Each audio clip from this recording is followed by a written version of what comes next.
ఈరోజు ఒక యోగ ప్రవక్త వంటి మహనీయుడి పుట్టినరోజు జరుపుకుంటూ ఉన్నాం మనం. నన్ను ప్రసాద్ రెడ్డి గారు ఈసారి కూడా వచ్చి మాట్లాడమని అడిగినప్పుడు నేను గత ఏడాది వచ్చాను కదా, మళ్ళా కొత్తగా ఏముంటుంది అంటే అదే చెప్పండి అని.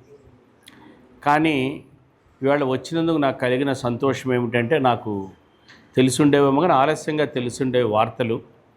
మొదటి సంతోషకరమైన విషయం ఏంటంటే, ఎట్టకేలకు ఆంధ్రప్రదేశ్ ప్రభుత్వం వేమన జయంతిని అధికారికంగా జిల్లా యంత్రాంగంతో జరిపించడం, అట్లానే ఆయన చంద్రారెడ్డి గారు చెప్పినట్లుగా ఒక బస్సు యాత్ర స్థానిక శాసనసభ్యుడు చేపట్టడం. అంటే సమస్య ఏమిటంటే, నేను మొదటిసారి కటారపల్లి వెళ్ళినప్పుడు 10 కింద వెళ్ళాను, 13 ఎప్పుడో వెళ్ళినప్పుడు అక్కడ అంత పెద్ద ఇన్ఫ్రాస్ట్రక్చరు, ఆ గోడల మీద వేమన పద్యాలు, అక్కడ ఇన్ఫ్యాక్ట్ ఒక చిన్న క్యాటరింగ్కి కూడా ఏర్పాట్లు చేసి పెట్టారు. చాలా వెల్ ఫర్నిష్డ్ ఇన్ఫ్రాస్ట్రక్చర్ అన్నమాట. కానీ అదంతా కూడా తలుపులు తాళాలు వేస్తున్నాయి. ఎందుకంటే ఎవరు అక్కడికి, అది నేను అప్పుడు రాశాను, తెలుగు వాళ్ళ సాహిత్య తీర్థక్షేత్రం కావాలి కదా ఇది. ఇప్పుడు మీరు దేశంలో, ముఖ్యంగా ప్రపంచంలో వేరే దేశాలకు వెళితే, ఇంగ్లాండ్ వెళ్ళొచ్చామని చెప్తే ఎవరన్నా ఏమడుగుతారంటే, మీరు షేక్స్పియర్ పుట్టిన ఊరు చూసారా అని అడుగుతారు. అమెరికాలో ఈ మధ్య నా మిత్రుడు ఒక ఆయన వాల్ట్ విట్మన్ పుట్టిన ఊరు వెళ్ళి, ఆయన తాలూకా ఆ కాలంలో వాల్ట్ విట్మన్ ఎక్కడుండేవాడు, ఏ మంచం మీద కూర్చునేవాడు, ఏ పుస్తకాలు చదువుకునేవాడు, మొత్తం అదంతా కూడా యథాతథంగా వాళ్ళు భద్రపరిచిన ఫోటోలు తీసి పంపాడు ఆయన. వాల్ట్ విట్మన్ కూడా ఒక 150 ఏళ్ళ కిందటి వాడు, 19th సెంచరీ అమెరికన్ పోయిట్ ఆయన. చైనాలో ఈ మధ్య నేను ఒక పుస్తకం చదివాను. ఆయన ఒక అమెరికన్, ప్రాచీన చైనా కవుల తాలూకు వాళ్ళ పుట్టిన ఊళ్ళు లేదా వాళ్ళు పరమపదించిన ప్రదేశాలు వెతుక్కుంటూ ఆయన యాత్ర చేసి ఒక పుస్తకం రాశాడనమాట. అందులో ఆయన ఒక విషయం ఏం రాశాడంటే, ఒక ఆయన లిబాయ్ అని ఒక కవి, ఆయన 8th సెంచరీ పోయిట్ ఆయన పుట్టిన ఊరు మా రాష్ట్రంలో ఉంది అంటే మా రాష్ట్రంలో ఉంది అని 2 రాష్ట్రాల వాడు తగాదా పడి, ఇప్పుడు ఆ కేసు చైనా సుప్రీంకోర్టులో ఉందన్నమాట. ఆయన ఏ రాష్ట్రంలో పుట్టాడో తేల్చుకోవడానికి. ఇలాగ 2 రాష్ట్రాల వాళ్ళు దెబ్బలాడుకుంటున్నారని తెలిసి, అజర్బైజాన్ అనే దేశం వాళ్ళు, మీరు దెబ్బలాడుకోవడం ఏంటి, అసలు పుట్టింది ఆయన మా దేశంలో పుట్టాడు, మీ రాష్ట్రంలో కాదు అని. అయితే ఎందుకు ఇంత దెబ్బలాడుకుంటున్నారయ్యా, వాళ్ళు నిజంగా అంత సాహిత్యం మీద ప్రేమ ఉందంటే కాదు, టూరిజం ఆయన ఎక్కడ పుట్టాడంటే టూరిజం అక్కడికి వెళుతుంది, యాత్రికులు అక్కడికి వెళతారు, ఆదాయం వస్తుంది. అంటే కనీసం టూరిజం దృష్ట్యానైనా సరే ప్రభుత్వాలు కటారపల్లిని స్టార్ట్ చేసిన టూరిజం డెవలప్మెంట్ కార్పొరేషన్ తరపునే అవన్నీ కట్టించారు. అదేమీ అంత మారుమూల ప్రాంతం కూడా కాదు. కదిరి నుంచి రాయచోటి వెళ్ళే దారిలోంచి కొద్దిగా లోపలికి వెళ్ళాలి. ఇప్పుడు ఆయన చూపించారు కదా, చాలా అందమైనటువంటి, ఇప్పుడు ఆయన వీడియోలో దాదాపు చాలాసార్లు ఆయన చాలా అందమైన ప్రదేశం, ఆ చెట్లు, ఏం చెట్లు ఉన్నాయి అవన్నీ చూపిస్తూ వచ్చారు. ఆయనే కాదు, 19వ శతాబ్దంలో విలియం హోవార్డ్ క్యాంప్బెల్ అనే ఆయన కూడా ఒక మిషనరీ వేమన గురించి వెతుక్కుంటూ వెళ్ళినప్పుడు ఆయన కూడా ఇదే రాశాడు, చాలా అందమైనటువంటి ప్రాకృతిక సీమలో ఈ ఊరు ఉంది అని.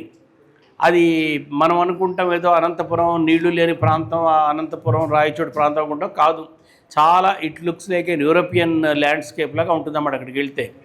మరి అంత అందమైన ప్రదేశంలో ఇన్ఫ్రా ఉండి మరి ఎందుకు వెళ్ళట్లేదు జనం అంటే, అది ఎందుకో, అది మన వాళ్ళు ఇప్పుడు అక్కడ బహుశా మనం ఏంటంటే, ఇక్కడికి వెళితే పిల్లలు పుడతారు, ప్రమోషన్లు వస్తాయి, లేదంటే విడాకులు మంజూరు అవుతాయి, ఇలాంటివి ఏవైనా మనం అక్కడ ఒక పురాణాలు రాసి, స్థల పురాణాలు రాసి, కొద్దిగా తాయెత్తులు ఇవన్నీ వేమన వేటికి వ్యతిరేకంగా పోరాడాడో అవన్నీ మొదలు పెడితే తప్ప ఆయన చూడడానికి వెళ్తారనమాట. అటువంటిది నాకు ఈ ఏడాది కాలంలో గవర్నమెంట్ కూడా ఒక 80 లక్షల రూపాయల ఫండ్ ఇచ్చి ప్రోగ్రాం చేయమండం, కటార్పల్లిలో చేయమండం, అమరావతిలో చేయొచ్చు, అలా కాకుండా కటార్పల్లిలో చేయమండం ఒక సంతోషకరమైన వార్త. రెండోది, 3 సార్లు యోగి వేమన ఫౌండేషన్ తరపున అక్కడికి వెళ్ళి రావటం, అలానే ఒక వీడియో తయారు చేయటం, ఇంకా రానున్న కాలంలో బహుశా వచ్చే ఏడాది నాడు ఇంకా మరికొన్ని శుభవార్తలు వింటామనే ఆశ కలిగింది నాకు. ఆ విధంగా నాకు ఇక్కడికి రావడం సంతోషకరంగా ఉంది. లేకపోతే పోయిన ఏడాది మాటలే మళ్ళా మాట్లాడుకుంటే అది సంతోషం కలిగించి ఉండేది కాదు. అయితే మీరు చాలామంది గత సమావేశంలో నా ప్రసంగం విని ఉంటారు. ఎవరైనా మొదటిసారి వింటూ కూడా ఉండవచ్చు. నేను స్థూలంగా మళ్ళీ ఒకసారి ఒక సమగ్ర సింహావలోకనం చేసినట్లుగా నేను ప్రసంగిద్దాం అనుకుంటున్నాను. నేను యథార్థ శివనాగిరెడ్డి గారు ఉంటే కూడా బాగుండేది. ఆయన ఆంధ్ర అంటే సమగ్ర ఆంధ్ర తెలంగాణ 2 రాష్ట్రాలకు సంబంధించిన చరిత్ర పైన నాకు తెలిసి ఈరోజు 2 రాష్ట్రాల్లో కూడా అంత విద్వాంసుడు మరొకడు లేడు.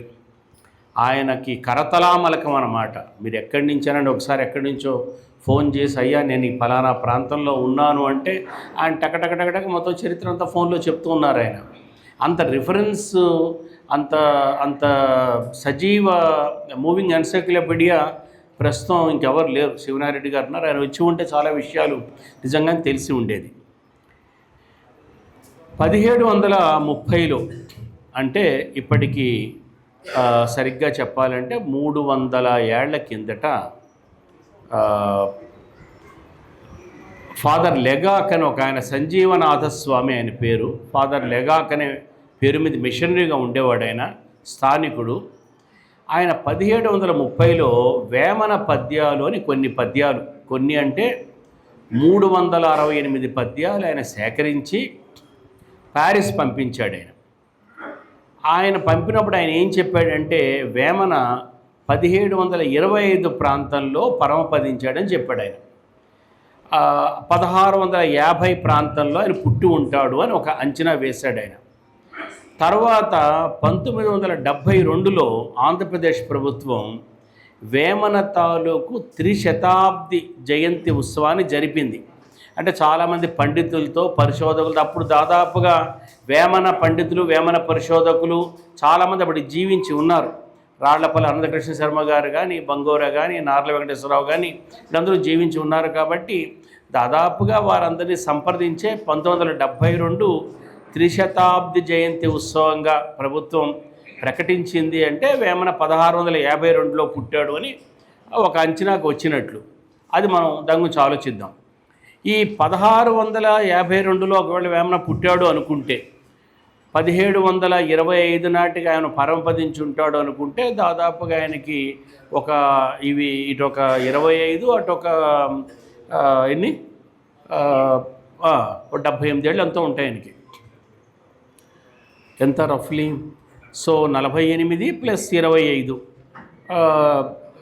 73 ఏళ్ల వయసు అని అనుకోవచ్చు. అదేమీ అసాధ్యం కాదు, అభూత కల్పనగా అనుకోవడం కూడా లేదు. అయితే ఒక స్థానిక కవి మరణించినటువంటి 5 ఏళ్ల కాలంలోనే, 5 ఏళ్ల వ్యవధిలోనే ఒక ఆయన ఈ పద్యాలు సేకరించి, అవి కూడా 368 పద్యాలు సేకరించి ప్యారిస్ పంపాడు. అంటే ప్యారిస్ ఎందుకు పంపాడు, ఎందుకు ప్యారిస్ నుంచి పద్యాల గురించి అడుగుంటారు అని మనం కానీ కొంత ఆలోచించినట్లయితే 1746లో అంటే ఈ వేమన పద్యాలు ప్యారిస్ వెళ్ళిన 16 ఏళ్ల తర్వాత 1746లో మొదటి కర్ణాటక యుద్ధం జరిగింది. అది పేరు కర్ణాటక యుద్ధం అయినప్పటికీ అది జరిగింది మాత్రం దాదాపుగా రాయలసీమ ప్రాంతంలో జరిగింది. ఆ యుద్ధంలో ఓడించింది ఆర్కాట్ నవాబును ఓడించారు. కానీ యథార్థానికి ఆ యుద్ధం జరిగినటువంటిది బ్రిటిష్ ఈస్ట్ ఇండియా కంపెనీకి, ఫ్రెంచ్ ఈస్ట్ ఇండియా కంపెనీకి మధ్య యుద్ధం జరిగింది. ఎందుకు జరిగింది ఆ యుద్ధం? యూరప్లో జర్మన్ సామ్రాజ్యం తాలూకు వారసత్వం ఆస్ట్రియా ఎవరికి చెందాలి అనే దాని మీద జరిగిన పోరాటంలో ఈ బ్రిటిష్, ఫ్రెంచ్ సైన్యాలు ఒకదానికొకటి తలపడ్డప్పుడు ఆ యుద్ధ మేఘాలు ఇక్కడ దాకా కమ్ముకుని ఆ యుద్ధం ఇక్కడ దాకా జరిగింది. చూడండి, ఈరోజు మనం ఏదో ఇరాన్కి అమెరికాకి మధ్య యుద్ధం జరుగుతూ ఉంటే ఆ మేఘాలు భారతదేశం దాకా వ్యాపించాయనంటే మనం ఆశ్చర్యపోతూ ఉన్నాం. 300 ఏళ్ల కింద కూడా ఏం పరిస్థితుంది. ఎక్కడో జర్మన్ వారసత్వం గురించి జరిగే యుద్ధంలో ఫ్రెంచ్, బ్రిటిష్ దేశాలు దెబ్బలాడుకుంటే, జాతులు దెబ్బలాడుకుంటే దాని తాలూకు పర్యవసానంగా దానిలో భాగంగా French east India company, British east India company ఈ రాయలసీమలో దెబ్బలాడుకున్నారు. దెబ్బలాడుకున్నప్పుడు ఆ యుద్ధంలో ఫ్రెంచ్ వాళ్ళు గెలిచారు. ఇది ఇంకా ఆశ్చర్యకరమైన విషయం. ఎందుకంటే మనకు తెలుసు, భారతదేశంలో బ్రిటిష్ పరిపాలన మొదలైనటువంటిది, ఇంగ్లీష్ వాళ్ళ పరిపాలన మొదలైనటువంటిది 1757లో బెంగాల్లో సిరాజుద్దౌలాని బ్రిటిష్ ఈస్ట్ ఇండియా కంపెనీ ఓడించడం ద్వారా అని మనకు తెలుసు. అంటే 1757లో ప్రాసయుద్ధం జరిగింది. కానీ అప్పటికి 23 ఏళ్ల ముందటనే ఇక్కడ మొదటి కర్ణాటక యుద్ధం జరిగి ఫ్రెంచ్ వాళ్ళ ఆధిపత్యం వచ్చింది. తర్వాత వాళ్ళకి ఇంగ్లీష్ వాళ్ళకి ఫ్రెంచ్ వాళ్ళకి అక్కడ కుదిరినటువంటి ఒప్పందంలో భాగంగా ఇక్కడ మళ్ళీ ఈ భూభాగాన్ని ఫ్రెంచ్ వాళ్ళు ఇంగ్లీష్ వాళ్ళకి అప్పగించారు. కానీ ఇంపాక్ట్, ఆ ప్రభావం, సాంస్కృతిక ప్రభావం ఫ్రెంచ్ వాళ్ళదే ఉండింది. కాబట్టి 1746 కన్నా ముందు 1730లో ఈ ప్రాంతంలో నుండి పద్యాలు సేకరించి పంపారు. అంటే ఫ్రెంచ్ వాళ్ళు ఎవరో విని, ఏ మిలిటరీ జనరల్ వినుండొచ్చు, లేదా పాలకుడు వినుండొచ్చు, ఎవరో ఒకరు విని, అంటే ఆ రోజు దక్షిణ భారతదేశంలో ఒక సుప్రిమసీ సాధించినటువంటి ప్రపంచ దేశం తాలూకు మేధావులు ఎవరో ఈ వేమన గురించి విని, అయ్యా పలానా ఆయన పద్యాలు ఏమున్నాయో సేకరించి పంపించండి అంటే, ఈయన సంజీవనాథ స్వామి అని ఆయన 1730లో ఈ పద్యాలు సేకరించి 328 పద్యాలు సేకరించి ప్యారిస్ పంపించాడు. అయితే గమ్మత్తు ఏమిటంటే, తర్వాత మనం చరిత్ర చూస్తే భారతదేశం నుంచి యూరప్ అంటే ఆ రోజుల్లో ఇప్పటికి కూడా పాశ్చాత్య ప్రపంచం అంటే యూరప్పే, తర్వాత అమెరికా వచ్చి చేరింది. కాబట్టి భారతదేశం నుంచి ఒక సుప్రసిద్ధ కవి ఎవరైనా మొదటిసారి పాశ్చాత్య ప్రపంచానికి పరిచయం అయితే, తెలుగు కవి కాదు, భారతీయ కవుల్లో పాశ్చాత్య ప్రపంచానికి ఎవరైనా కవి మొదట పరిచయం అయ్యాడు అంటే అది వేమన మాత్రమే అని మనకు చరిత్ర చెప్తోంది. చూసారా? ఎందుకంటే విలియం జోన్స్ అనే ఆయన ఈస్ట్ ఇండియా కంపెనీ తరపున కాళిదాసు రాసిన శాకుంతలాన్ని ఇంగ్లీష్లోకి అనువదించాడు. ఎప్పుడు? 1789లో అనువదించాడు ఆయన. అది చదివాక ప్రపంచం కాళిదాసు పట్ల ఆకర్షితులయ్యారు, యూరోపియన్ కవులు రచయితలందరూ కూడా. జర్మన్ మహాకవి గొథే అయితే ఆ పుస్తకం చదివి నృత్యం చేశాడంట. కానీ ఎప్పుడది? 1789లో. అయితే మరొక కవి 1730లో అనువాదం అయ్యాడు యూరప్కి. ఎవరైనా? వేమనతో పోల్చేటటువంటి మరొక తమిళ కవి, అత్యంత ప్రాచీన తమిళ కవి, తిరుక్కురళ్ అనేటువంటి ఒక గొప్ప కవిత్వం రాసినటువంటి తిరువళ్ళువర్ అనే ఒక జైన కవిని ఒక ఆయన 1730లో అనువాదం చేశాడు. దేనిలోకి అనువాదం చేశాడు? లాటిన్లోకి అనువాదం చేశాడు. అది కూడా తిరుక్కురల్లో 3 భాగాలు ఉంటే 2 భాగాలు మాత్రం లాటిన్లోకి అనువాదం చేశాడు. అంటే కంప్లీట్గా తిరువళ్ళువర్ వెళ్ళలేదు యూరప్కి. కానీ వేమన పద్యాలు ఆ రోజుకి లభ్యమైన అన్ని పద్యాలు కూడా 1730 కల్లా ప్యారిస్కి వెళ్ళాయి. ఈ రకంగా లాటిన్లోకి వెళ్ళినటువంటి తిరుక్కురల్ని 1889లో జియు పోప్ అనే ఆయన ఇంగ్లీష్లోకి అనువదించాడు. అంటే 1789 దాకా తమిళ కవి కూడా ఇంగ్లీష్కి వెళ్ళలేదు, ఏ కవి కూడా ఇంగ్లీష్కి వెళ్ళలేదు. వెళ్ళిన ఏకైక కవి ఎవరయ్యా అంటే వేమన మాత్రమే ప్రపంచానికి పరిచయం అయ్యాడు. ఇది చదివి ఒక ఆయన, ఒక మిషనరీ అబే దుబోయ్, ఒక అబే అంటే మిషనరీ, దుబోయ్ ఆయన పేరు, డుబోయిస్ అనొచ్చు అనుకోండి, దుబ్వా అనాలి కరెక్ట్గా పలకాలంటే. ఈ డుబ్వా అనే ఆయన 1805 నుంచి 1811 దాకా ఈ దక్షిణ భారతదేశంలో ఆయన ఏదో పర్యటన చేశాడు. ఆయన ఏం చేసింటే Hindu manners and customs in south India అని పుస్తకం రాశాడు ఆయన. ఆ పుస్తకంలో ఆయన ఈ వేమన గురించి ప్రస్తావించాడు. ఎలా ప్రస్తావించాడు? ఎలా తెలుసు వేమన ఆయనకి అంటే, ఇదిగో ఈ 1730లో పంపినటువంటి పద్యాల తాలూకు ఒక పఠనం, ఒక స్కాలర్షిప్ 1805 దాకా నడిచింది. ఏదో అక్కడ పంపించి లైబ్రరీలో పెట్టేయడం కాదు. మేధావులు, పండితులు, ముఖ్యంగా రిలీజియస్ మిషనరీసు ఆయన దేంట్లో రాశాడు ఆయన? ఆ పుస్తకం మీకు నెట్లో దొరుకుతుంది. మొన్నటిదాకా నాకు మొన్న ఒక రోజు అరే ఎప్పుడు అబేదు ఏం నెట్లో దొరికింది పుస్తకం. ఆయన వేమన గురించి ఏం రాసినా కూడా చదివి మీరు చదవచ్చు. ఆ పుస్తకం మీరు archive.orgలో డౌన్లోడ్ కూడా చేసుకోవచ్చు ఆ పుస్తకం మీరు.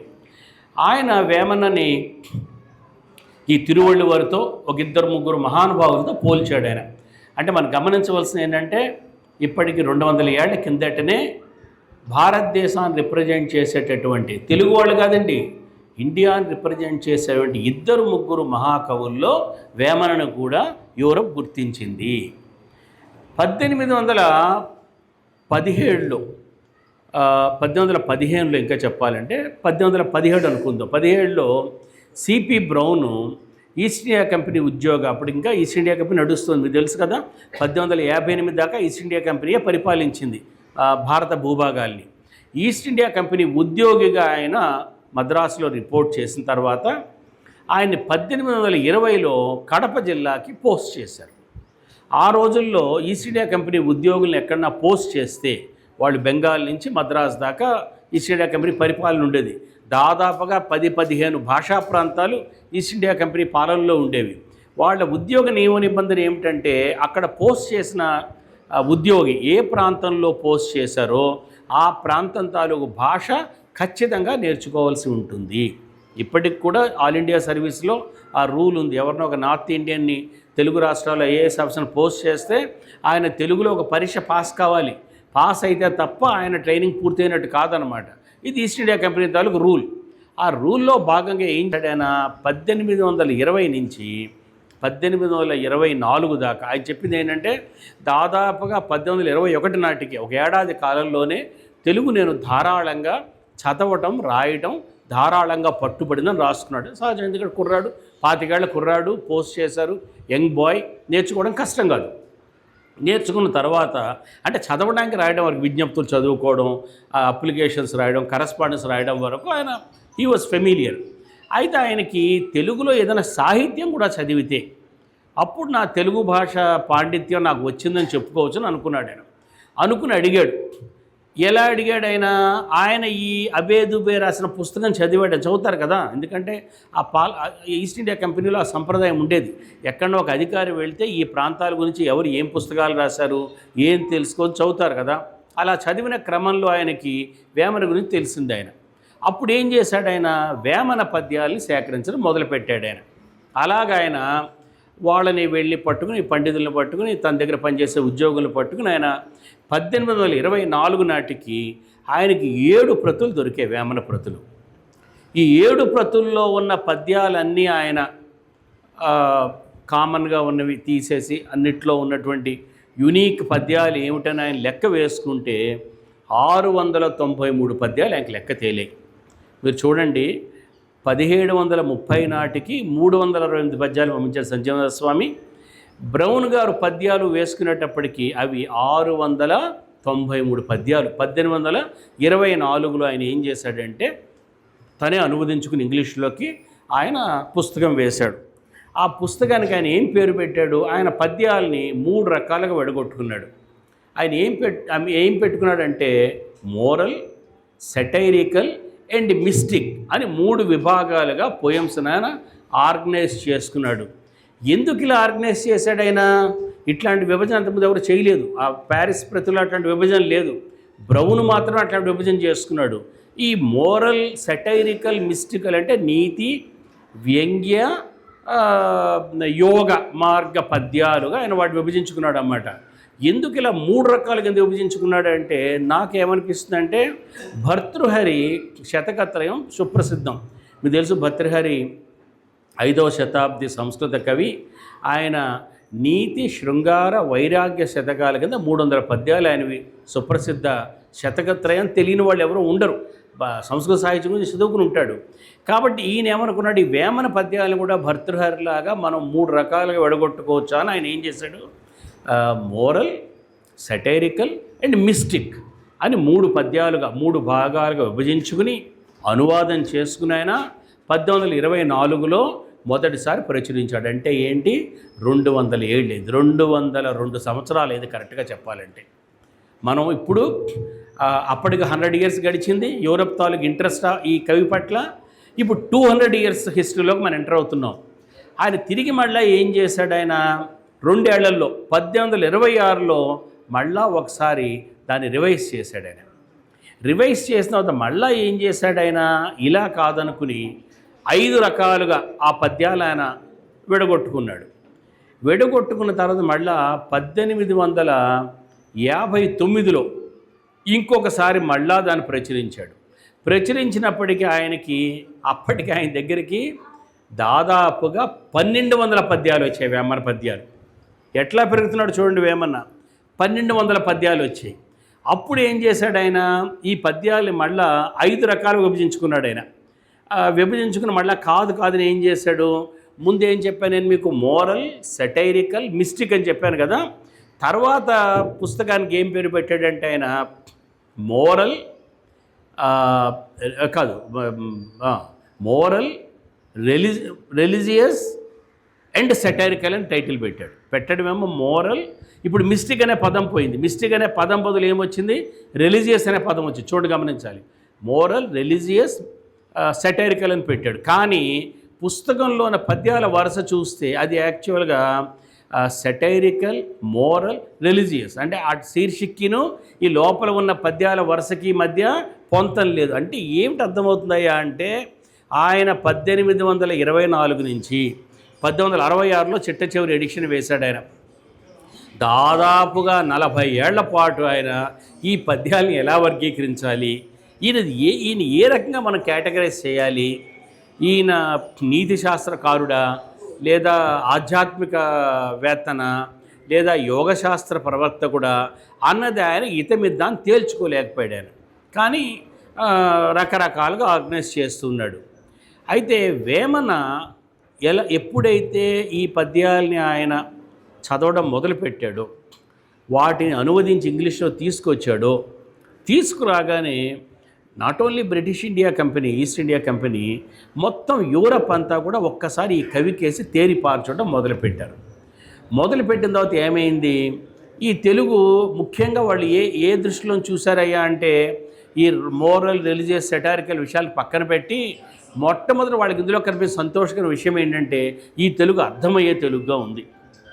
ఎవరైనా ముఖ్యంగా ఒక ఫారినర్, ఒక విదేశీయుడు చదవడానికి పూనుకుంటే ఈ తెలుగు చక్కగా ఉంది. అదే ఒక విదేశీయుడు తెలుగులో సుప్రసిద్ధమైనటువంటి మహాకావ్యాలు, నన్నయ్య మహాభారతం కానీ, లేదా ఆ మాటకొస్తే అల్లసాని పెద్దన మనుచరిత్రం కానీ, ఈవెన్ తెలుగే వాడినప్పటికీ పాల్కురికి సోమన, తిక్కన లాంటి వాళ్ళు రాసినటువంటి గ్రంథాలు కానీ చదవటంలో ఉండే ఇబ్బందులు చాలా ఉన్నాయి. ఏమున్నాయి ఇబ్బందులు అంటే, సంధి పరిచ్ఛేదం ఉంటుంది, చాలా బరువైన ఛందస్సు ఉంటుంది. ముఖ్యంగా ఇప్పుడు మన తమిళ సాహిత్యం చదవాలనుకున్నా కూడా మనకుండే పెద్ద ప్రాబ్లం ఏమిటంటే సంధిని విడగొట్టి చదవడం అనేది, అది యాక్చువల్గా స్కాలర్షిప్ కావాలి అక్కడ. వేమన పద్యాల్లో అంత ఆ సంధి తాలూకు బరువు ఉండదు. చంపదగిన ఎట్టి శత్రువు తన చేత చిక్కెనేని కీడు చేయరాదు, పొసగ మేలు చేసి పొమ్మనుటే చావు. ఇది ఆ సంధి ఏముండదు. పైగా అది ఏం చేస్తుంది, ఈ తెలుగు కవులు నన్నయ్యతో ప్రారంభమైన తెలుగు కవిత్వంలో వీళ్ళు ఏం చేశారంటే దాన్ని ఇంటలెక్చువల్ పోయిటరీగా మార్చారు. అంటే ఇప్పుడు ఉదాహరణకి తెలుగులో ఛందస్సు గురించి మాటలు చెప్పాలి మీకు. చెప్తే అప్పుడు ఈ వేమన తాలూకు ప్రాశస్త్యం మీకు అర్థమవుతుంది. తెలుగులో ఏ భాషకైనా కూడా పదజాలం తెలుసు కదా, వొకాబులరీ అంటాం మనం. ఆ పదజాలం, తెలుగు పదజాలం, అచ్చ తెలుగు పదజాలం ఉంటుంది కదా, ఆ పదజాలానికి ఒక ఛందస్సు ఉంటుంది. ఏ భాషకైనా సరే, ఇంగ్లీష్కి ఒక ఛందస్సు ఉంటుంది. అంటే ఆ పదజాలంలోనూ మ్యూజిక్ ఉంటుంది. ఆ పదజాలంతో రాసిన పోయము ప్రజలకు సూటిగా హృదయానికి హత్తుకుంటుంది. అలాగా తెలుగు పదజాలం ప్రధానంగా 3-4 మాత్రలతో ఉండే పదజాలం అన్నమాట. మాత్ర అంటే 3 సౌండ్స్. ఉదాహరణకి చెట్టు అనే పదం ఉందనుకోండి. చెట్టు అనే పదంలో మీరు ఛందస్సు ప్రకారం చూస్తే చే అనే పదం ఈ 2లో ఉన్న ఒత్తు వల్ల చే అనేది గురువు అవుతుంది. ఈ 2లో ఒత్తున్నప్పటికీ ఒత్తు మొదటి అక్షరానికి వెళ్ళిపోయినందువల్ల 2 అనేది లఘువుగా మారుతుంది. గురువు అంటే 2 మాత్రం, లఘు అంటే 1 మాత్రం అన్నమాట. కాబట్టి చెట్టు అనే పదంలో ఎన్ని మాత్రలు ఉన్నాయి, 3 మాత్రలు ఉన్నాయి. కాబట్టి అక్క, అమ్మ, అన్న, చెట్టు, ఇల్లు, ఏ తెలుగు పదాలు ప్రధానమైన తెలుగు పదాలు తీసుకోండి, అసలు తెలుగు పదాలు ఇవన్నీ కూడా 3 లేదా 4 3-4 పదాలతో కూడుకున్నటువంటిది ఒరిజినల్ తెలుగు పదజాలం. దీన్ని ఇప్పుడు తెలుగులో ఈ పదాలతో ఉన్నటువంటి ఛందస్సులు ఉన్నాయి, వాటి దేశ ఛందస్సులు అంటారు. అవి 3-4 కొన్ని చోట్ల 5 మాత్రాల దాకా కూడా ఎలవ్ చేసుకున్నారు వాళ్ళు. అలా రూపొందినటువంటి దేశ ఛందస్సులు ఉండే పద్యాలు ఏమిటయ్యా అంటే, మొట్టమొదట సీసపద్యం, తరువోజ, మధ్యాక్కర, కందపద్యం, తేటగీతి, ఆటవెలది, ద్విపద. ఇవి అసలైన తెలుగు ఛందస్సులు. ఈ ఛందస్సుల్లో ఈ కవులు నన్నయాది కవుల కన్నా ముందు నుంచే ఇది జరిగింది. పెద్ద కథ అది ఇంకెప్పుడైనా ఆడుకుందాం మనం. ఎందుకు సంస్కృత ఛందస్సులు వచ్చాయి తెలుగు కవిత్వంలో కంటే, అదొక పెద్ద పొలిటికల్ ప్రోగ్రామ్. అది రాజకీయ కారణాల వల్ల, రాజకీయ ఆధిపత్యం కోసం తెలుగు సాహిత్యంలోకి సంస్కృత ఛందస్సులు ప్రవేశించాయి. ఉత్పలమాల, చంపకమాల ఇలాంటివి ఉన్నాయి కదా, శార్దూలం, మత్తేభం ఇలాంటివి. వీటిని ఏమంటారంటే గణబద్ధ ఛందస్సులు అంటే, ఇక్కడ మాత్రం ఇంపార్టెంట్ కాదు, గణం ఇంపార్టెంట్. భరణ భభరవ అంటే ఉత్పలమాల అవుతుందన్నమాట. తేటగీతి, ఆటవెలది గణబద్ధ ఛందస్సులు కావు, మాత్రాబద్ధ ఛందస్సులు. ఎందుకంటే స్వచ్ఛమైన తెలుగువాడి తాలూకు ఆ గుండె చప్పుడు ఆ ఛందస్సులో మనకు వినబడుతుంది. ద్విపద ఉందనుకోండి, మీరందరూ చిన్నప్పుడు చదువుకుని ఉంటారు. కలవారి కోడలు కలికి కామాక్షి కడుగుచున్నది పప్పు కడవలో పోసి, అంతలో వచ్చెను ఆమె పెద్దన్న కాళ్లకు నీళ్ళిచ్చి కన్నీళ్లు నింపే. ఇది ద్విపద. రతిరాజ సుందర రణరంగధీర కమల బాంధవ తేజ కరుణాలవాల, పల్నాటి తులసినాథుడు వాడేది. ఇది తెలుగువాడి తాలూకు గుండె చప్పుడు అనమాట. సీసపద్యం ఉంటుంది. కవిరాజు కంఠంబు కౌగలించను కదా పురవీధిని దురెండ పొగడదండ, శ్రీనాథుడి పద్యం ఇది. ఇవి తెలుగు దేశ ఛందస్సులు అన్నమాట. ఈ దేశ ఛందస్సుల్ని మహాకవులు అంటే నన్నయ్య, తిక్కన, ఎర్రన, పెద్దన, కృష్ణదేవరాయలు లాంటి మహాకవులు వాడారు. కానీ వాళ్ళ దృష్టి ప్రధానంగా సంస్కృత ఛందస్సుల మీదే ఉంది. ఆ సంస్కృత ఛందస్సులో పద్యం రాసినప్పుడు ఏమవుతుంది, సంధి వెడగొట్టడం చాలా కష్టం. అందుకని ఎవరైతే తెలుగు దేశ ఛందస్సులో పద్యం చెప్పారో వాళ్ళని ఈ మహాకవులు, విమర్శకులు, అలంకారికులు సెకండ్ రేట్ పోయిట్స్ కేటగరైజ్ చేశారు. వాళ్ళు ఫస్ట్ రేట్ పోయిట్స్గా లెక్కేయలేదు, వాళ్ళని సెకండ్ రేట్ పోయిట్స్గా లెక్కేశారు. ఎందుకు, వీళ్ళు మామూలు పాపులర్ టంగ్లో మాట్లాడుతున్నారు. ఇందులో ఒక పాండిత్యం ఏముంది. అందువల్ల వేమన అన్న ఆయన్ని ఈరోజు కూడా మాటకొస్తే, మరి ఇప్పుడు 2026 నాటికి ప్రభుత్వమైన జయంతికి జరపడం ఏమిటి, కర్ణాటకలో 34 ఏళ్ళుగా చేస్తూ ఉండగా, ఎందుకనంటే ఆయన్ని ఒక మెయిన్ స్ట్రీమ్ పోయిట్గా లెక్క వేయలేదు. కానీ సరిగ్గా ఈ కారణం వల్ల, ఇప్పుడు నేను చెప్పాను కదా, అది చాలా నోటికి సులభంగా పట్టుబడే లక్షణం వల్ల అల్పుడెప్పుడు పలుకు ఆడంబరముగా. ఇక్కడ ఏం జరిగింది, ప్రతి మన తెలుగు ఛందస్సులో యతి అంటారు. అంటే మొదటి అక్షరానికి పద్యంలోనే ఇంకొక అక్షరంతో మైత్రి ఉంటుందన్నమాట. ఎందుకు ఉంటుంది అంటే మనం ఏదో చదివేటప్పుడు అది చదివి ఊపిరి ఆగుతాం మనం.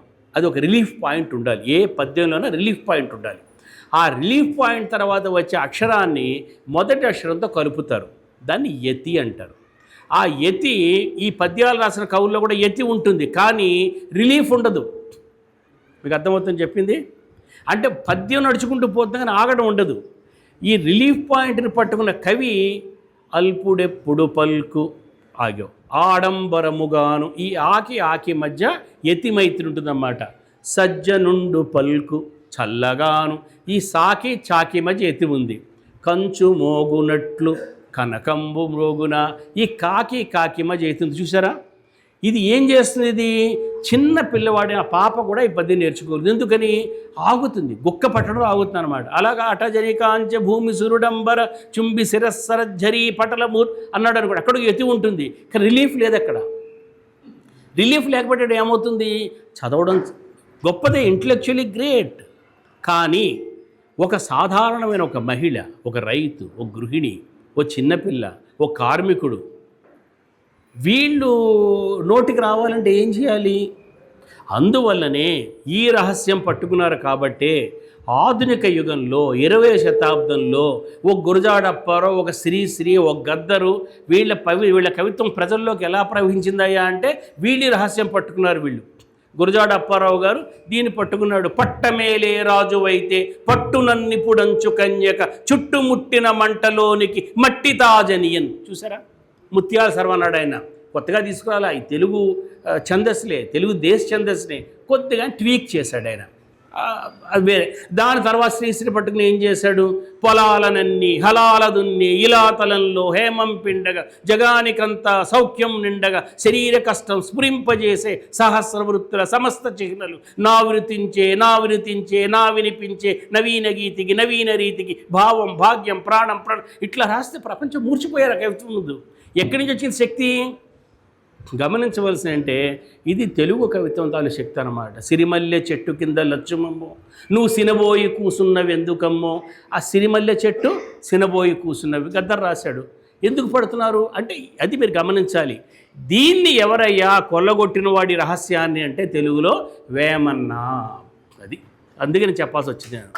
అందుకని శ్రీశ్రీ ఏమన్నాడంటే తెలుగులో కవిత్రయం అంటే నన్నయ తిక్కన ఎర్రన. శ్రీశ్రీ ఏమన్నాడంటే నా కవిత్రయం వేమన తిక్కన వేమన గురజాడ అన్నాడు. అది కవిత్రయంలో లెక్కేసి ఎందుకు లెక్కేశాడు?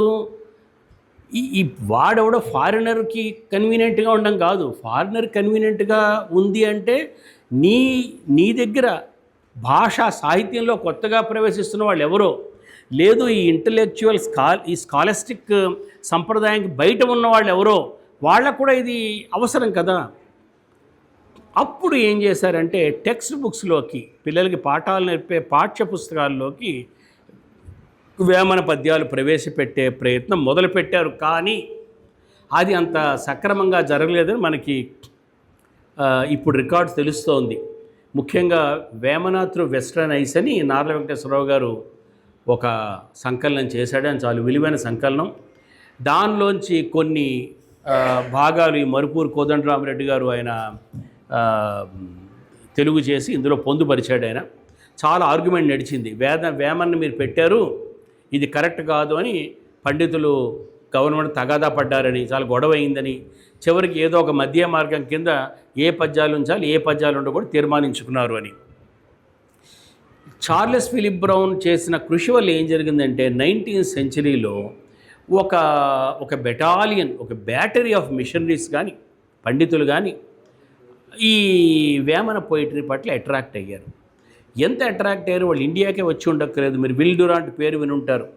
విల్ డ్యూరాంట్ ప్రపంచ నాగరికత మీద ఉద్గ్రంథాలు రాశాడు. ఆయన భార్య కలిసి. విల్ డ్యూరాంట్ లాంటి వాడు భారతదేశం గురించి రాస్తూ వేమన గురించి రాశాడు. ఆయన ఎందుకు? ఒకసారి ఇంగ్లీష్లోకి వెళ్ళిన తర్వాత, అది కూడా నేను చెప్పాను కదా, ఎర్లియస్ట్ ఇన్ఫ్యాక్ట్ కబీర్, అందరూ వేమనను కబీర్తో పోలుస్తారు కదా. కబీర్ వేమన కన్నా కూడా కనీసం నాకు తెలిసి ఒక 300 ఏళ్ళు ముందువాడు కబీర్ వేమన కన్నా. అటువంటి కబీర్ని రవీంద్రనాథ్ ఠాగూర్ 20వ శతాబ్ది ప్రారంభంలో అనువదించిన దాకా కబీర్ ఇంగ్లీష్కి తెలియదు. ఠాగూర్ అనువదిస్తేనే కబీర్. ఈరోజు కబీర్ ఒక పెద్ద మూమెంట్ భారతదేశం అంతా. భారతదేశంలో ఈరోజు కబీర్ని అనువదించిన కవి లేడు. నేను కూడా కబీర్ని అనువదించి ఒక పుస్తకం తీసుకొచ్చాను, దుఃఖం లేని దేశం అని. ఈరోజు కబీర్ పండితుల్లో ఒక మూమెంటు, పామరుల్లో ఒక మూమెంటు. కబీర్ ఈరోజు ముఖ్యంగా హిందూ ముస్లిం మత విద్వేషాల కాలంలో హిందూ ముస్లిం మత సామరస్యం గురించి మాట్లాడిన కవిగా కబీర్ ఈరోజు భారతదేశాన్ని పరిపాలిస్తూ ఉన్నాడు. ఆయన కూడా వేమన కన్నా చాలా ఆలస్యంగా ఇంగ్లీష్ ప్రపంచానికి పరిచయం అయ్యాడు అనమాట. అయితే ఈ 20వ శతాబ్ది ప్రారంభం దాకా, అంటే 1900 దాకా, అంటే 19th సెంచరీ 1824 నుంచి 1899 దాకా కూడా 19th సెంచరీ అంతా వేమన్నని ప్రధానంగా ఆ మిస్టిక్ యాంగిల్లో చూశారు. యోగ మార్గ ప్రవక్తుడిగా చూశారు. లేదంటే చిన్నపిల్లలకి టెక్స్ట్ బుక్లో కొన్ని నీతి పద్యాలు, తల్లిదండ్రుల యందు దయలేని పుత్రుండు, పుట్టనేమి వాడు గిట్టనేమి, పుట్టలోన చెదలు పుట్టవా గిట్టవా. ఈ పద్యంతో ఎవరికి సమస్య లేదు కదా. ఇది ఇందులో ఆయన రిలీజియన్ని ఖండించలేదు, సొసైటీని ఖండించలేదు, అందులో ఏమి కాంట్రవర్షియల్ కాదు. ఇప్పుడు భాష చెప్పాలంటే అది పిల్లలకి మంచి మాట చెప్పేదిగా ఉంది. ఇలాంటి పద్యాలు తీసుకొచ్చి టెక్స్ట్ బుక్లో పెట్టి చేస్తూ వచ్చారు. నేను ఈ సందర్భంగా మీకు మరో మాట కూడా చెప్పాలి. ఒక భాషలో మహాకవి అంటే చాలామంది మహాకవులు ఉంటారు.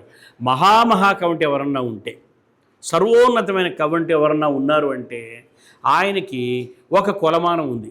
ఏమిటి ఆ కొలమానం అంటే, ఆ భాష అప్పుడప్పుడే నేర్చుకుంటున్న వాళ్ళకి ఆ కవి అర్థం కావాలి.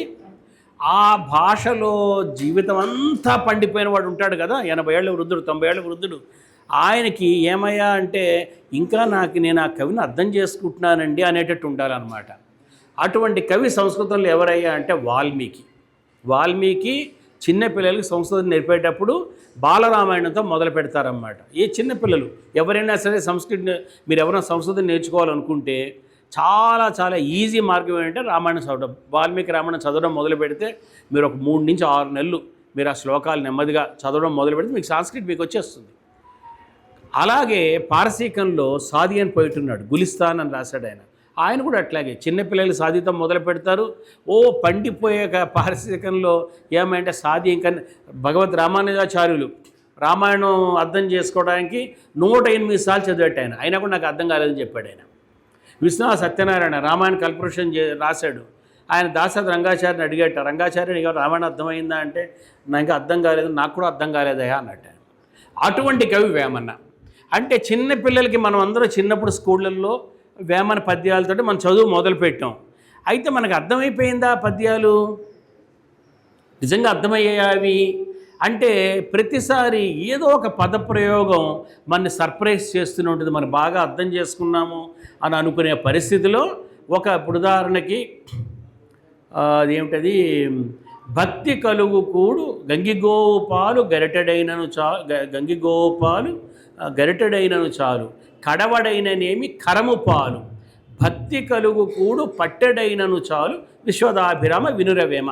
ఇందులో ఈ భక్తి కలుగు కూడు అంటే 300 ఏళ్ళుగా ఏమర్థం చేసుకున్నారయ్యా అంటే భక్తితో పెట్టిన కూడు అని అర్థం చేసుకున్నారు. సినిమాలో యోగి వేమన సినిమాలో కూడా కేవీ రెడ్డి గారు ఒక సీన్ క్రియేట్ చేశాడు ఈ పద్యం కోసం. అందులో వేమన్నకి ఒక ఆమె ఒక పేద గృహిణి, పేద మహిళ వచ్చి ఇంత భక్తితో అన్నం పెడితే అది తినాయన పద్యం చెప్తాడు. ఆ అన్నం తినాక చెప్తాడు ఆయన, భక్తి కలుగు కూడు పట్టడైన చాలు అని. కానీ ఈ కలుగు అనే వెర్బ్ భక్తితో కూడిన అన్న అర్థాన్ని ఇవ్వట్లేదు. ఒకసారి ఆలోచించి చూస్తే మీరు భక్తి కలుగు అంటే ఏమిటంటే భక్తి కలిగించేటటువంటి, నువ్వు ఏదన్నా అన్నం తింటే ఆ అన్నం నువ్వు పట్టడన్నం తిన్నా కూడా ఆ అన్నం వల్ల నీకు భక్తి కలిగిందా. భక్తి కలుగు అంటే భక్తితో పెట్టినాను కాదు, భక్తి కలిగించేటటువంటి అర్థం ఉంది. ఒక పదప్రయోగం ఒక్కసారి నాకు స్ఫురించినప్పుడు నాకేదో ఒక కొలంబస్ అమెరికాను కనుక్కుంటానో ఆర్కిమిడిస్ సూత్రం కనుక్కుంటానో వాళ్ళు ఏమి థ్రిల్ అనుభవించాడో నాకు తెలియదు. కానీ ఇది అలాగే ఇప్పుడు ఆయన వేదం వెంకటరామ శాస్త్రి గారు రాశారు, చంపదగిన ఎట్టి శత్రువు తన చేత చిక్కనేని కీడు చేయరాదు, పొసగ మేలు చేసి పొమ్మనుటే చాలు అని మనం చదువుతున్నాం మన టెక్స్ట్ బుక్స్ అన్నింటిలో. ఆయన ఏమన్నాడంటే పొమ్మనుటే చావు అని. ఈ లు అనే అక్షరం, ఊ అనే అక్షరం ఎంత తేడా ఉందండి. పొమ్మనుటే చాలు అంటే అర్థం ఏమిటి, పొమ్మనుటే చావు అంటే అర్థం ఏంటి. ఆ మొత్తం పోయేటంతా మన కళ్ళ ముందు ఒక్క అక్షరంతో కనబడతాడన్నమాట. అందువల్ల నిజంగా నీకు వేమని అర్థమయ్యాడా. నేను 2 ఏళ్ల కిందట కాదులే, ఐ థింక్ 4-5 ఏళ్ల కిందట మీరు జయమోహన్ పేరు విని ఉంటారు, ప్రసిద్ధ తమిళ రచయిత. మీకు ఇంకా ఎలా చెప్తే అర్థమవుతుందంటే మొన్న సినిమా వచ్చింది, ఆ సినిమా రచయిత ఆయన. చోళరాజుల మీద సినిమా తీశారు తమిళంలో, అదేదో బాగా ఆడింది ఆ సినిమా. ఆయన ప్రతి ఏడాది డిసెంబర్లో విల్లు ఏమిటది ఒక సాహిత్య లిటరీ ఫెస్టివల్ చేస్తాడు ఆయన, కోయంబత్తూర్లో చేస్తాడు. దానికి భారతదేశం నుంచి ఏదో ఒక భాష నుంచి ఒక సాహిత్యవేత్తని పిలుస్తారు అతిథిగా. అలాగ ఒక ఏడాది నన్ను పిలిచారు వాళ్ళు. పిలిచినప్పుడు నెక్స్ట్ డే వాళ్ళు తెలుగు సాహిత్యం గురించి మాట్లాడమని నన్ను అడిగారు ఇంటర్వ్యూ అని చెప్పి. అడిగినప్పుడు నేను తమిళీలకు చెప్పాలి కదా తెలుగు సాహిత్యం గురించి. ఇప్పుడు నేను వాళ్ళకి నన్నయ్య తాలూకు పద్యం చెప్పాను అనుకోండి, వాళ్ళకి ఏం అర్థమవుతుంది? ఏదో నేనేం చెప్పాలి వాళ్ళకి? అప్పుడు నేనేం చెప్పానంటే తెలుగులో పోయిటరీ ఒక పొలిటికల్ ప్రోగ్రామ్, అది ఇందాక చెప్పాను కదా, పొలిటికల్ ప్రోగ్రామ్ అది. ముఖ్యంగా నువ్వు తెలుగు పద్యం రాస్తున్నప్పుడు, ఇప్పుడు మీకు తెలుసు కదా, ఇప్పుడు తెలంగాణ ఆంధ్ర ఎందుకు విడిపోయాయి? ప్రధానమైన కారణం ఏమిటి? తెలంగాణ భాషను అవమానిస్తున్నారన్నదే కదా. ఎందుకంటే తెలంగాణ భాషను పూర్తిగా తెలంగాణ భాషని యాసగా మార్చి దాన్ని ఎద్దేవా చేస్తూ దానికి సరైన గౌరవం ఇవ్వకుండా దాన్ని ఆ భాష మాడుతున్న తక్కువ రకం పౌరులుగా చూస్తున్నారందువల్లనే కదా. ఇప్పుడు తెలంగాణ పత్రికలు చూస్తే, తెలంగాణ న్యూస్ చూస్తే తెలంగాణ యాసలో తెలంగాణ భాషలో మాట్లాడడానికి ప్రయత్నం చేస్తున్నారు కదా. ఒకప్పుడు తెలుగులో పోయిటరీ రాయాలనుకున్నప్పుడు ఎందులో రాయాలి, తెలుగు ఎంత ఉండాలి, సంస్కృతం ఎంత ఉండాలని చాలా పెద్ద చర్చ చేశారు. చేసినప్పుడు వేంగీ చాళుక్యుల కాలంలోనే నన్నయ్య 1065 సంవత్సరంలో రాజమహేంద్రవరంలో భారత ఆంధ్రీకరణ మొదలుపెట్టాడు. ఆయన ఏం చేశాడంటే అప్పటికి 300-400 ఏళ్లుగా వేంగీ చాళుక్యులు వేస్తున్న శాసనాల్లో 80% సాంస్క్రిట్, 20% తెలుగు ఉంటూ వచ్చింది.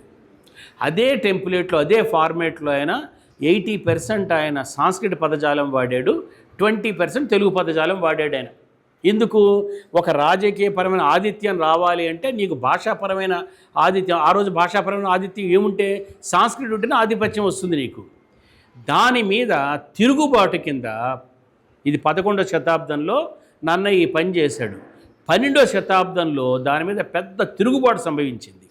పాల్కురికి సోమన అనే మన తెలంగాణ కవి ఆయన ఏం చేశాడంటే ఉరుతర గద్య పద్యోక్తుల కన్నా సరసమై పరగు జాను తెనుగు మేలు అని ఆయన పూర్తిగా ఈ పద్య ఛందస్సులు పక్కన పెట్టేసి ద్విపదలో ఆయన కవిత్వం రాశాడు. ఆయన ద్విపద మాత్రమే ప్రజల భాష అని వాళ్ళు ఏం చేశారు, దాదాపుగా సంస్కృతాన్ని పరిహరిస్తూ తెలుగులో కవిత్వం చెప్పారు.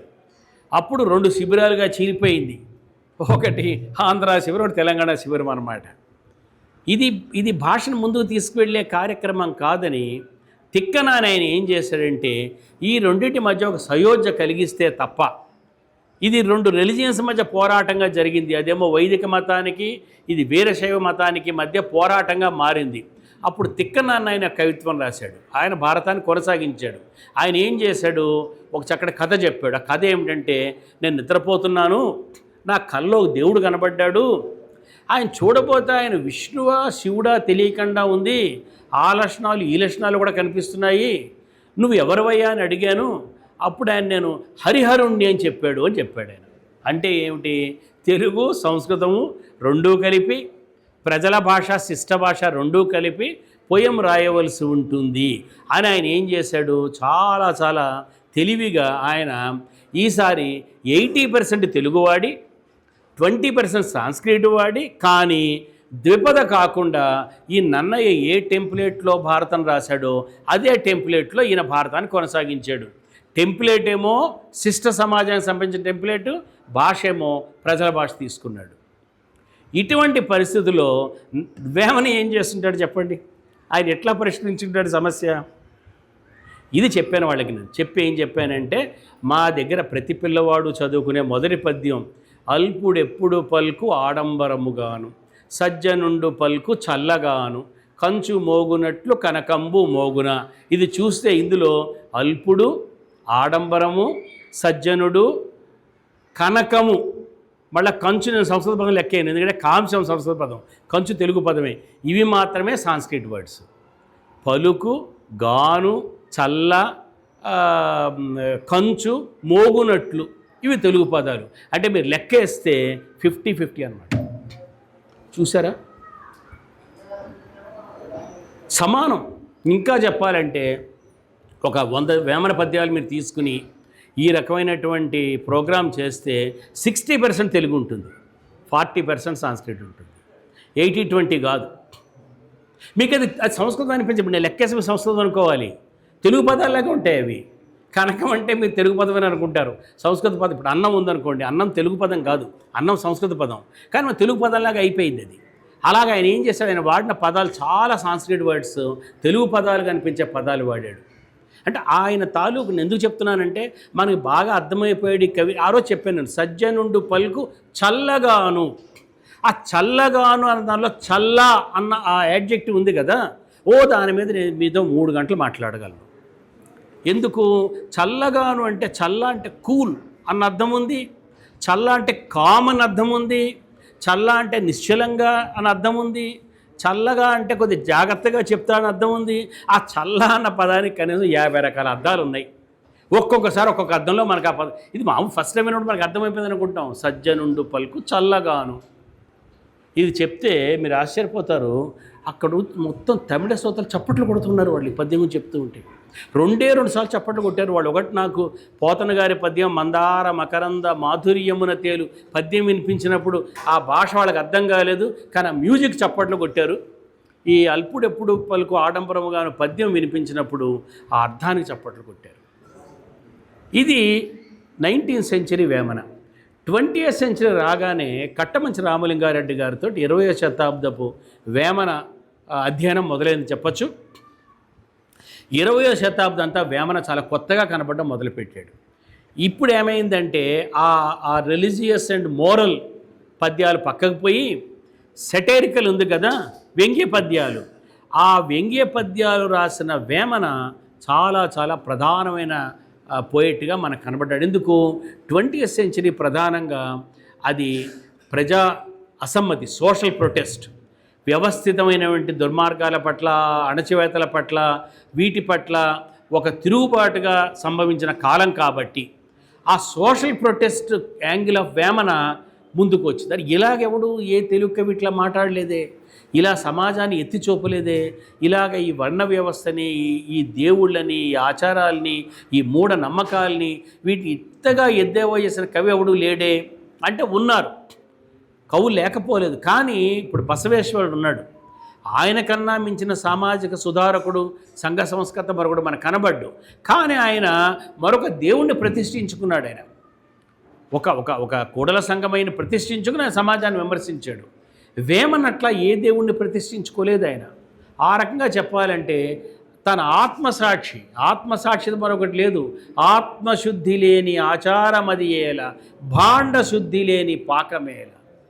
కాబట్టి ఆయనకి తన అంతరాత్మ, తన మనస్సాక్షి మాత్రమే ప్రధానంగా పెట్టుకుని ఆయన సమాజాన్ని క్రిటిసైజ్ చేయడంతో మొత్తం 20th సెంచరీ తెలుగు క్రిటిసిజం అంతా కూడా కట్టమంచి, శ్రీశ్రీ, నార్ల వెంకటేశ్వరరావు, ఆరుద్ర, బంగోరే ఒకళ్ళు కాదు, మొత్తం ఇప్పుడు ఇందాక మీరు విన్నారు కదా ఆమె, వీళ్ళందరూ కూడా ఈ రోజుకి వేమనని ఈరోజు ముఖ్యంగా దళిత బహుజన దృక్పథాలు చాలా బలంగా బలోపేతమవుతున్న ఈ కాలంలో వేమన్లో ఉన్నటువంటి ఈ సంఘ ధిక్కారకుడు, ఈ మూఢాచారాలను విమర్శించే విమర్శకుడు ఆయన చాలా బలంగా ఆయన ముందుకు వచ్చాడు. మరొకటి మీరు గమనించవలసింది ఏమిటంటే 1955-56 నాటికి నేదునూరి గంగాధర ఈ వేమన పద్యాల పుస్తకాలు వెలువడుతూనే ఉన్నాయి. అలాగా 1880s నాటికి వావిళ్ళ వాళ్ళు వేమన పద్యాలు వేశారు, 1200 పద్యాలు వేశారు.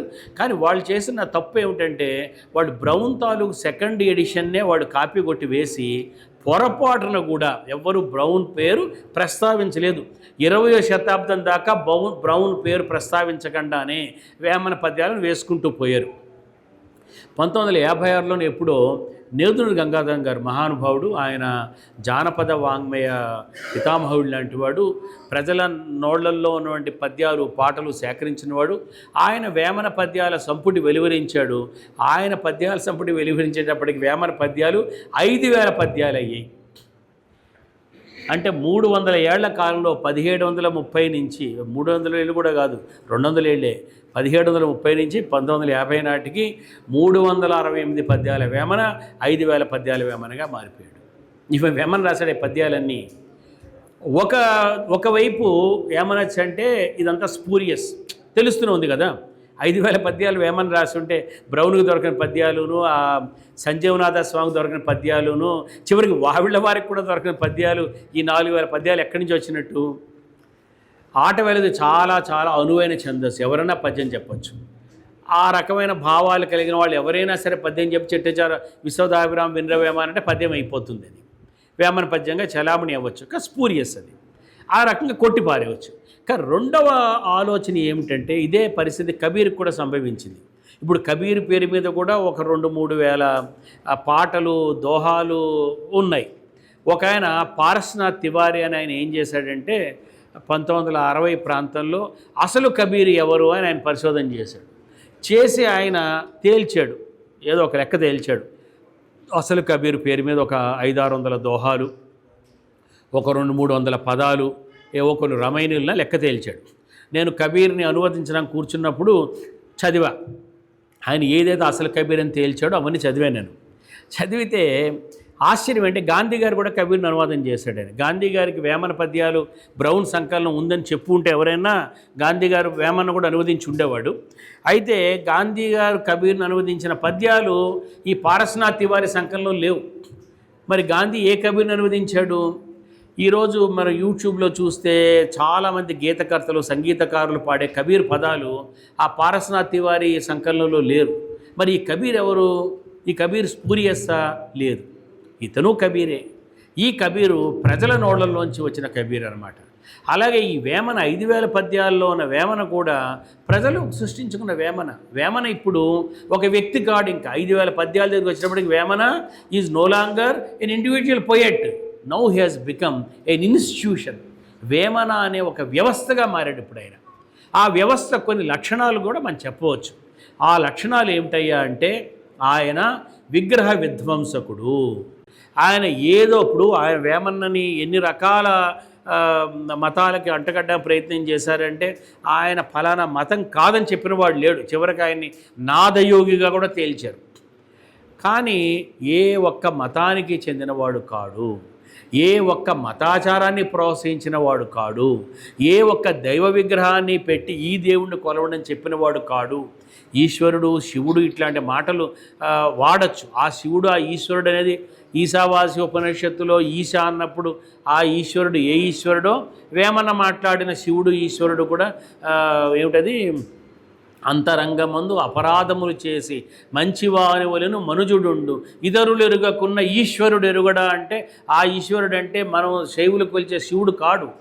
ఎవ్వని చేజనించు పరమేశ్వరుడు ఎవ్వడని పోతన్న మాట్లాడిన పరమేశ్వరుడు ఏ ఈశ్వరుడో ఈశావాసి ఉపనిషత్తులో ఈశావాస్యమిదం జగత్ ఎత్కించ జగత్యాం జగత్ అని అన్నప్పుడు ఆ ఈశ్వరుడు ఎవరో ఈ అంతరంగమందు అపరాధములు చేసే పద్యంలోని ఈశ్వరుడు కూడా ఈశ్వరుడే. కాబట్టి ఆయన ఏ పర్టికులర్ రిలీజియస్ సెక్ట్కి చెందినవాడు కాడు, ఏ రకమైన ఆధిపత్య ధోరణిని ప్రోత్సహించిన వాడు కాడు.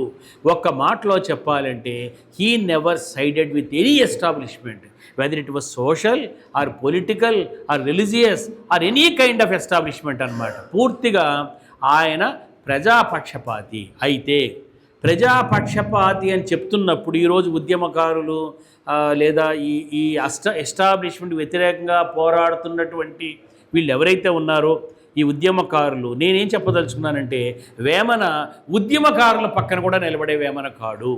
అతనికి అల్టిమేట్లీ ఏమిటి ముఖ్యమయ్యా అంటే అంతరంగం ముఖ్యం. అంతరంగమందు అపరాధములు చేసి మంచివాని వలెను మనుజుడుండు. అది నువ్వు లోపల నువ్వన్నీ చెడ్డ తలుపులు చేస్తూ వెనక వేరే రకంగా జీవిస్తూ నీ ప్రైవేట్ లైఫ్ చాలా డిప్లోరబుల్గా జీవిస్తూ బయటకు వచ్చి నువ్వు సామాజిక సమానత్వం గురించి మత తత్వాన్ని వ్యతిరేకంగా మాట్లాడుతూ ఉంటే ఇతరులు ఎరుగకున్న ఈశ్వరుడు ఎరుగడా అంటాడు వేమన్న. పక్కన మనకు చెప్తాడు, ఇప్పుడు ఇలా మాట్లాడుతున్నాడు కానీ మనకు తెలియకపోవచ్చు, దేవుడికి తెలియని సంగతి ఏమిటంటే. కామని వేమన్నకి ప్రధానమైనది ఏమిటంటే ఆయన కోరుకున్నది అంతరంగ శుద్ధి, ఆత్మశుద్ధి లేని ఆచారం అది ఏలా. అందువల్ల ఆ వేమన 21వ శతాబ్దం మొదలైన తర్వాత 19వ శతాబ్దంలో వేమనలో నుండి మిస్టిక్ యాంగిల్ ప్రధానంగా చూశారు వాళ్ళు.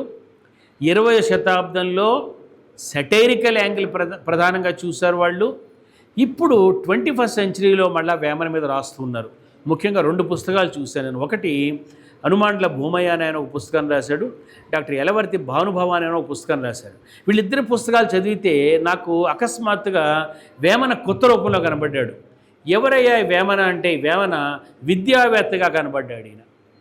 ఇప్పుడు ఆ మొదట్లో చూసినటువంటి మర్మయోగి, ఆ యోగి వేమన కాడు, 20వ శతాబ్దంలో ఉన్నటువంటి సామాజిక ధిక్కారకుడైన వేమన కాడు. ఈ కొత్త వేమన, ఈయన నీతివేత్త, విద్యావేత్త. ఈయన మాట్లాడిన ప్రతి మాట కూడా నేను గతసారి మీకు మాట్లాడినప్పుడు చెప్పాను. ఏం చెప్పాను? తల్లిదండ్రుల మీద దయలేని పుత్రుండు, పుట్టనేమి వాడు గిట్టనేమి, పుట్టలోంచదులు పుట్టవా గిట్టవా. పుత్రుడు అని అన్నప్పుడు వేమన కాలంలో ప్రతి కుటుంబ పుత్రికను పుత్రుడిగా లెక్క వేయలేదు కాబట్టి పుత్రుడనే పదం వాడాడు మనం చెప్పొచ్చు. ఇప్పుడు 16వ శతాబ్దంలో, 17వ శతాబ్దంలో. కానీ 21వ శతాబ్దంలో వేమన ఒకవేళ పద్యం రాస్తే, మన మధ్య ఉండి పద్యం రాస్తే, ఆయన ఇప్పుడు మళ్ళా పుత్రుడనే వాడతాడు. ఎందుకు వాడతాడు? ఎందుకంటే తల్లిదండ్రుల్ని పుత్రికలు వదిలిపెట్టట్లేదు, కానీ పుత్రులు ఖచ్చితంగా వదిలిపెడుతున్నారు కాబట్టి. పుత్రికలు మీరు చూడండి, తల్లిదండ్రుల్ని, వృద్ధులైన తల్లిదండ్రుల్ని ఏ పుత్రిక కూడా వదిలిపెట్టి వెళ్ళడానికి ఇష్టపడలేదు. పుత్రుడు మాత్రం వాడు పెళ్లి చేసుకున్న నెక్స్ట్ డేనే వాడు తల్లిదండ్రులకి వేరే ఇల్లు చూపిస్తాడు. అందుకని ఆయన తల్లిదండ్రుల మీద దయలేని పుత్రుడనే రాసిండేవాడు అన్నమాట. ఇలా చూస్తే మన చిన్నప్పుడు నాన్ కాంట్రవర్షియల్ అనుకుని ఏవైతే టెక్స్ట్ బుక్స్లో చదువుకున్నామో పద్యాలు, మనం వేరు పురుగు చేరి వృక్షంబు చెరచును, చీడ పురుగు చేరి చెట్టు చెరచు, కుస్సితుండు చేరి గుణవంతు చెరచర, చంపదగని ఎట్టి చెప్పాను కదా. ఇట్లాంటి పద్యాలు, ఈ చిన్నప్పుడు చదువుకున్న పద్యాలు ఉన్నాయి. ఆ పద్యాల్లో ఉన్న వేమన, నాన్ కాంట్రవర్షియల్ వేమన, సామాజిక ధిక్కారం చేయని వేమన, చిన్నపిల్లలకి టెక్స్ట్ బుక్లో మాత్రమే కనబడే వేమన కూడా మామూలు వేమన కాడు, అసామాన్యమైన వేమన అని ఇప్పుడు మనకు అర్థమవుతుంది. మీరు తక్కిన ఎందుకంటే ఇప్పుడు చాలా వరకు స్పూరియస్గా వేమన పద్యాలు ఒరిజినల్గా లేనటువంటి బ్రౌన్ కలెక్షన్లో లేనటువంటివి ఈ 5000 పద్యాలు ఉన్న చాలా పద్యాలు ఏమిటయ్యా అంటే, నాదొక మతం అనుకో, నీ మతాన్ని తిట్టాలనుకో, వేమన తీసుకొని తిడతానన్నమాట నేను. కనక మృగము భువిని కలదు లేదని లేడి వెంట పడిన వెర్రివాడు, ఏమిటది తెలియనివాడు దేవుడు ఎట్లా ఆయరా అంటాడనమాట. ఇలాగ విమర్శించాలనుకో, ఓ హిందువుని విమర్శించాలనుకో, ముస్లిం విమర్శించాలనుకో, క్రైస్తవుని విమర్శించాలనుకో, ఓ ఆటవెళ్తి రాసి సరిపోతుంది. నేను చాలా స్పష్టంగా గుర్తుపట్టగలను ఏది వేమన పద్యం ఏది కాదు. నేను ఎట్లా గుర్తుపట్టగలనంటే, నేను ముందు చెప్పానే, చాలా ఖచ్చితంగా విరగాలి అక్కడ. ఆ పద్యం విరగడంలో, ఆ యతి స్థానం దగ్గర పద్యం విరగడంలో. రెండోది ఏమిటి? అధిక సంస్కృతం ఉంది అంటే వేమన పద్యం కాదు. అచ్చ తెలుగు రాసి అంటే వేమన పద్యం కాదు. ఆ వేమన పద్యంలో తెలుగు సంస్కృతాలు దాదాపుగా సమతూకంలో ఉండాలి, పదమధ్యంలో విరిగి ఉండాలి, ఒక బ్యాలెన్స్డ్ అప్రోచ్ కలిగి ఉండాలి. ఆయన ధిక్కరించి ఉండొచ్చు, ఆయన క్వశ్చన్ చేసి ఉండొచ్చు, సమాజంలో ఉన్న హెచ్చుతగ్గుల్ని నిందించి ఉండవచ్చు. కానీ ఆయన ప్రధానంగా ఒక బ్యాలెన్స్డ్ స్టేట్ ఆఫ్ మైండ్లో, ఎందుకు ఆయనే చెప్పాడు, గుర్తుపెట్టుకోండి. ఏమిటి ప్రమాణం? సజ్జనుండు పలుకు చల్లగాను. ఆ చల్లగా ఉండే వాక్కు మాత్రం వేమన వాక్యం అర్థం చేసుకోవాలి. ఇది నా తాలూకు ఇంటర్ప్రిటేషన్. ఇది నేను నన్ను ఇందాక రెడ్డి గారు అడిగారు, నేను ఇవన్నీ చూశాక నాకు అనిపించింది, నేనే ఒక 100 పద్యాలు ఎంపిక చేద్దాము. 100 పద్యాలు వేమన రాసుంటాడా? 17వ శతాబ్దంలోనే 400 పద్యాలు, దాదాపు 360-400 పద్యాలు ఎంపిక చేసినాడు. కానీ చల్లగా ఉండే మాట ఏమిటి, ఆ చల్లగా చెప్పిన సజ్జన వాక్యం ఎలా ఉంటుంది అన్నది ఎంపిక చేసి కొన్ని పద్యాలు తీసుకుందామని అనిపించింది. ఎలాగ ఒక్కసారి ఏ పద్యాలు వేమన పద్యాలు అయి ఉండొచ్చు అంటే, కొన్ని పద్యాలు మీకు వినిపిస్తాను నేను. ఈరోజు మనం ఆయన పుట్టినరోజు కాబట్టి, ఎంత చదువు చదివి ఎన్ని విన్నను గాని హీనుడు అవగుణంబు మానలేడు, బొగ్గు పాలకడుగా పోవునా మలినంబు విశ్వదాభిరామ వినురవేమ, వేరు పురుగు చేరి వృక్షంబు చెరచును, చీడ పురుగు చేరి చెట్టు చెరచు, కుస్సితుండు చేరి గుణవంతు చెరచురా విశ్వదాభిరామ వినురవేమ, అనువుగాని చోట అధికులమనరాదు, కొంచెముండుటెల్ల కొదువ కాదు, కొండ అద్దమందు కొంచెమై ఉండదా. ఇది చూడండి, విరగడం. అనువుగాని చోట అధికులమనరాదు, కొంచెముండుటెల్ల కొదువ కాదు, కొండ అద్దమందు కొంచెం. ఇది టిపికల్ వేమన పోయం అనమాట. వేమన ముద్రది మీద ఉంది పోయం మీద. గంగిగోవు పాలు గరిటెడైనను చాలు, కడవడైననేమి కరము పాలు, భక్తి కలుగు కూడు పట్టెడైనను చాలు, విశ్వదాభిరామ వినురవేమ, తప్పులెన్నువారు తండోపతండంబులు, ఉర్వి జనులకెల్ల ఉండు తప్పు. ఇట్లా అన్నవాడు సమాజాన్ని ఏదైనా ఒక కోపంలో, ఒక బాధలోనో, ప్రజల తాలూకు అవిద్య అజ్ఞానం చూసి ఒక దుఃఖంలోనో అనుండొచ్చు. కానీ ఆయన ఉర్వి జనులకల్లా ఉండు తప్పు అన్న వేమన నాకు సరైన వేమన అనిపిస్తాడు. ఆ బ్యాలెన్స్ స్టేట్ ఆఫ్ మైండ్ ఉందన్నమాట.